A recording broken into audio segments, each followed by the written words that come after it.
Bonsoir à tous. Alors j'ai fait une vidéo comme ça pour parler un petit peu des réseaux sociaux parce que aujourd'hui dans le monde moderne on en parle beaucoup.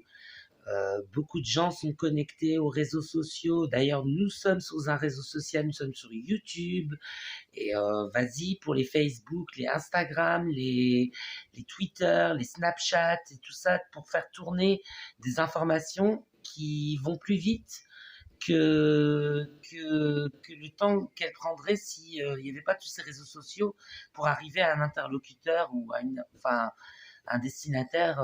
Si s'il n'y avait pas tous ces réseaux sociaux, ça prendrait beaucoup de temps.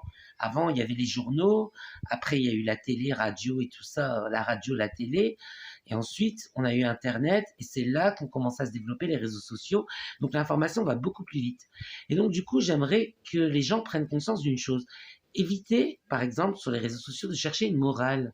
Par exemple, j'ai remarqué, la plupart du temps, on aime bien les grandes bouches, les gens qui parlent beaucoup, même s'ils critiquent un peu tout et n'importe quoi sans trop savoir ce qu'ils font. On aime bien ces personnages-là, on aime bien ces personnages, je vais corriger mon expression, fausseurs de troubles, on va dire, hein, pour être correct. En gros, fouteur de merde. Hein. Voilà, je l'ai corrigé, mais je l'ai dit quand même la mot que je cherchais.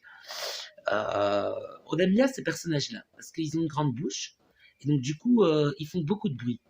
On aime bien les remarquer, on aime bien leur donner de l'importance. Et c'est souvent ces personnages-là qui font le plus d'audience sur les réseaux sociaux que les personnages qui sont plus branchés sur le côté intellectuel et tout ça. Ça prend un petit peu moins d'importance pour les jeunes.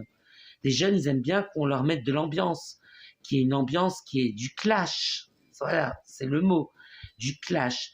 Donc, évitez de chercher une morale. Évitez de chercher une morale derrière vos internautes.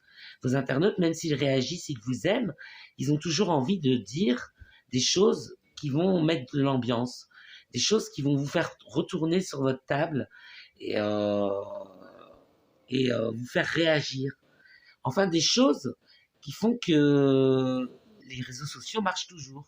Parce que sinon, il n'y aurait pas d'intérêt à se connecter sur un réseau social s'il n'y avait pas vraiment cette ambiance, c'est un peu mesquin, hein, mais un peu de clash quelque part. Il n'y aurait pas toute cette ambiance si les réseaux sociaux n'existaient pas. Il n'y aurait pas de réseaux sociaux s'il n'y avait pas cette ambiance. Donc du coup, ça fait un petit peu plaisir à tout le monde en quelque sorte, parce qu'il y a cette ambiance sur les réseaux sociaux, et les réseaux sociaux existent en partie aussi pour ça, parce que ça fait partie du jeu. On va dire, on parle, on a l'impression que si on n'est pas clash, si on n'est pas critique, si on n'est pas fouteur de merde, hein, fausseur de troubles, comme j'ai dit, ça fera moins d'audience, ça plaira moins, ça intéressera moins les gens. Les gens, ils ont besoin d'entendre des gens se faire clasher. Ça les rassure, ils se disent que leur vie n'est pas si mal que ça, que finalement ils sont mieux que la personne qui se fait clasher. Et donc voilà. Donc du coup, les réseaux sociaux, c'est un moyen de vivre qui est un petit peu différent de la norme. Par contre, il ne faut pas vivre dans les réseaux sociaux, justement, à cause de ça. Parce que je veux dire, si vous postez une photo et vous êtes un peu rond, forcément sur les réseaux sociaux, ça va clasher. Donc du coup, il ne faut pas bien vivre dans les réseaux sociaux, c'est pas une vie normale. Les réseaux sociaux, c'est pas une vie sociale normale. C'est-à-dire que vous devez avoir une vie sociale normale. C'est-à-dire que vous devez rencontrer des gens de manière normale, dans un contexte de soirée entre amis, dans un contexte de sortie culturelle, dans un contexte de concert de musique, de je sais pas, de restaurant. Vous devez rencontrer des gens de manière normale. Il n'y a pas que les réseaux sociaux qui doivent remplacer votre vie sociale. Il faut absolument éviter ce problème-là. Éviter que le réseau social remplace votre vie normale. C'est pas normal. Un réseau social, c'est Internet, c'est la toile. Vous ne voyez pas les gens avec qui vous avez affaire. À qui vous avez affaire, pardon.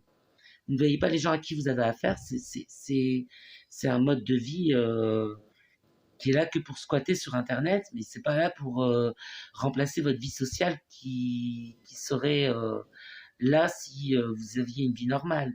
Tandis que si vous avez des relations sociales normales et qu'elles se développent et que vous voyez par la suite un réseau d'amitié se créer et, et des des relations normalisées par la présence d'autres amis que vous avez connus de manière normale et tout ça.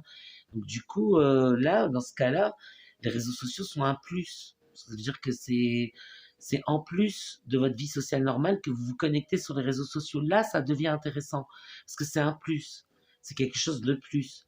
Tandis que si ça remplace votre vie sociale normale et que vous en faites vraiment votre vie de tous les jours et que vous n'avez aucune autre vie que les réseaux sociaux, vous allez devenir un clasheur et vous allez devenir populaire sur les réseaux sociaux peut-être. Et si vous ne l'êtes pas, ce serait une défaite. Mais en tout cas, c'est pas la vie sociale rêvée que d'être tout le temps sur les réseaux sociaux et que de vivre uniquement sur les réseaux sociaux. Il faut avoir une vie sociale normale, des amis normaux, des gens que vous rencontrez de manière normale. Euh, les réseaux sociaux ne remplacent pas une vie sociale normale.